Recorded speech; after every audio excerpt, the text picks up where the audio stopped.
खबर बलिया जनपद से, जहां राज्यपाल आनंदीबेन पटेल द्वारा विश्वविद्यालय में दिए गए बयान पर बलिया में घमासान छिड़ा। मंच से जननायक चंद्रशेखर विश्वविद्यालय का स्थान बदलने की बात करने पर बवाल शुरू हो गया। सपा के पूर्व मंत्री नारद राय ने प्रेस कॉन्फ्रेंस करके विस्थापित होने पर चेतावनी दी। साथ ही चंद्रशेखर विश्वविद्यालय के कुलपति को पागल बताया।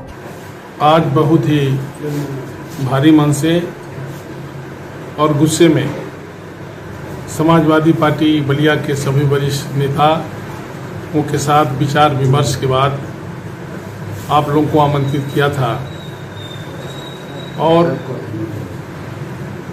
बलिया में जननायक चंद्रशेखर विश्वविद्यालय, जिसकी आधारशिला 2016 में तत्कालीन मुख्यमंत्री माननीय अखिलेश यादव जी ने रखने का काम किया, बजट भी आवंटित करने का काम किया, काम भी शुरू कराने का काम किया गया। जैसे ही हमारी सरकार चली गई, जननायक चंद्रशेखर विश्वविद्यालय का काम रुक गया। जो पैसा माननीय अखिलेश यादव जी ने दिया था उसको भी खर्चा नहीं किया गया। 5 साल के बजट में 1 रुपया का भी जननायक चंद्रशेखर विश्वविद्यालय के लिए बजट में प्राविधान नहीं किया गया।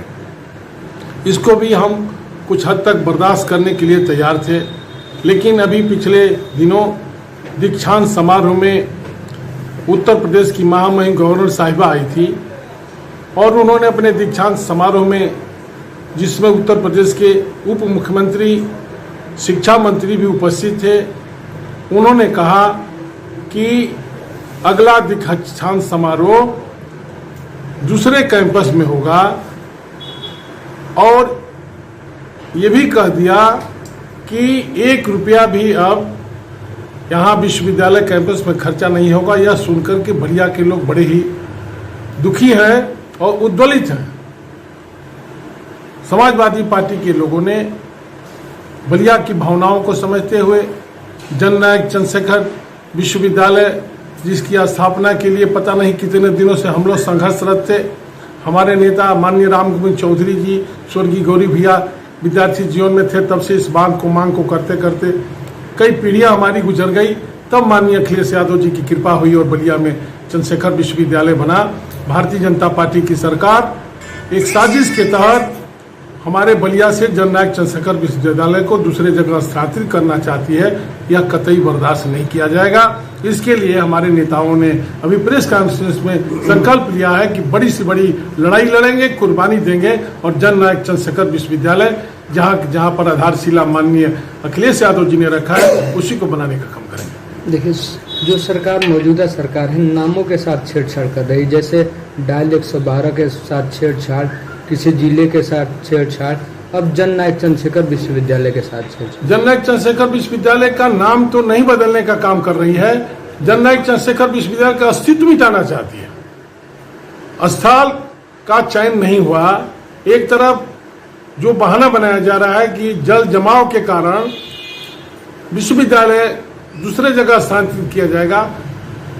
उत्तर प्रदेश, हिंदुस्तान की बात नहीं करूंगा, बलिया जनपद के ही दर्जनों ऐसे स्थान है, पुलिस लाइन है, जेल है, कॉलोनियां हैं, जहां पर लगातार जल जमाव पड़ा हुआ है। उसके निजात के लिए हम सरकार में थे, हमने बड़े बड़े नाले का निर्माण कराने का काम किया। जननायक चंद्रशेखर विश्वविद्यालय जहां बना है वह शहीद स्मारक, जिसका विस्तार माननीय चंद्रशेखर जी ने कराया था, जल जमाव न हो इसके लिए उन्होंने पूरे कैंपस के बाहर बंधी बनवाने का काम किया था। क्योंकि 35 साल 40 साल पहले की बंदी है, वो क्षतिग्रस्त हो गई है।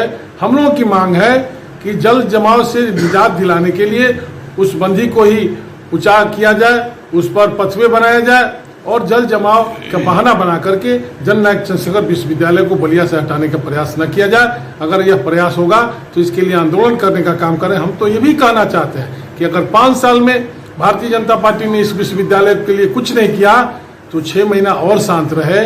2022 में समाजवादी पार्टी की सरकार आएगी, माननीय अखिलेश यादव जी मुख्यमंत्री बनेंगे और जननायक चंद्रशेखर विश्वविद्यालय का बहुत बड़ा विस्तार किया जाएगा, जो स्टेट स्तर का नहीं बल्कि देश स्तर का विश्वविद्यालय होगा। दूसरा कैंपस बनाने की बात कुलपति महोदया द्वारा किया जा रहा है रसना के कताई मिल में। देखिए, यहाँ की कुलपति महोदया पागल है।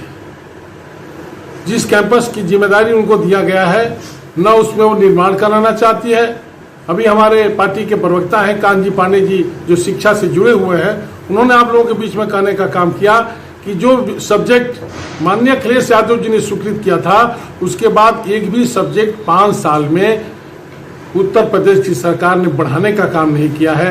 एक कैंपस बन नहीं रहा है और दूसरे कैंपस का सपना दिखाना यह पागलपन का ही द्योतक है।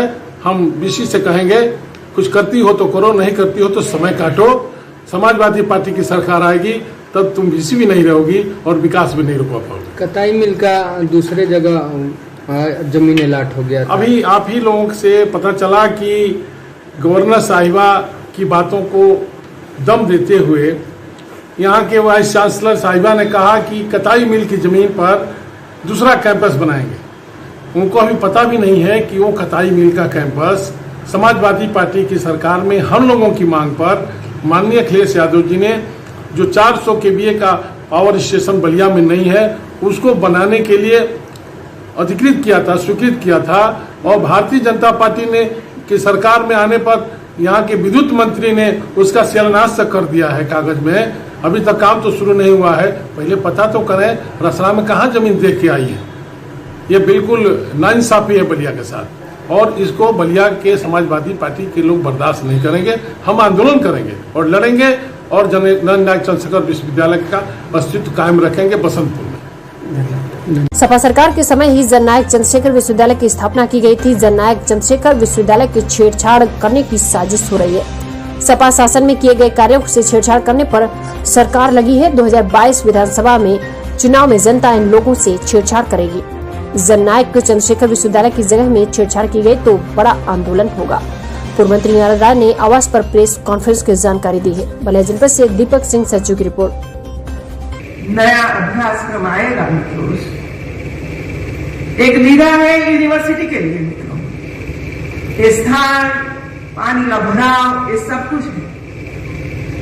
लोगों ने सुझाव दिया है, दिनेश शर्मा जी और मैं हम लोग बैठे थे तो सुझाव दिया है कहीं और जगह ढूंढ लेनी चाहिए। जब तक और जगह अच्छी नहीं मिलेगी तब तो 6 महीना तो बंद रहती है यूनिवर्सिटी। क्या करें, कैसे बच्चे पढ़ेंगे?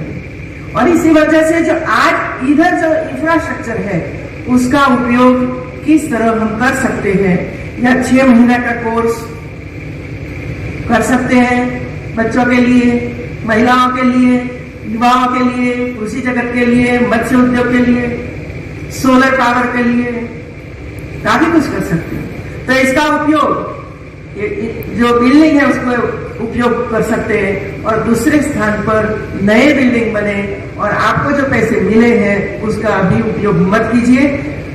और जो आपको सूचना दी है मंडलायुक्त को, डीएम को, दिनेश शर्मा जी ने, तो तुरंत ही जमीन देख लीजिए और सरकार को भेज दीजिए।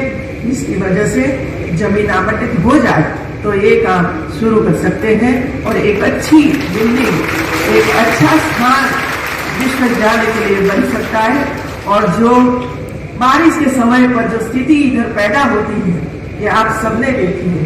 हम लोगों ने हेलीकॉप्टर से देखा, टापू है विश्वविद्यालय, टापू है ना, टापू जैसा ही लगता है जी। और पूरी यूनिवर्सिटी तैरती है अंदर पानी में, ये स्थिति है। जिसने भी जमीन दी इसकी कोई वो नहीं, कम से कम यूनिवर्सिटी तो शुरू हुई। इसी वजह से हम उसको भी अभिनंदन देते हैं कि इस एरिया में नई यूनिवर्सिटी शुरू करने की कल्पना की।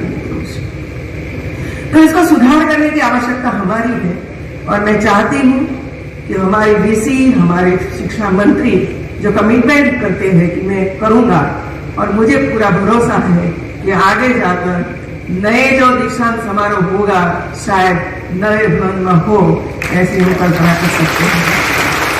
हमारे बीच में नए नए बच्चे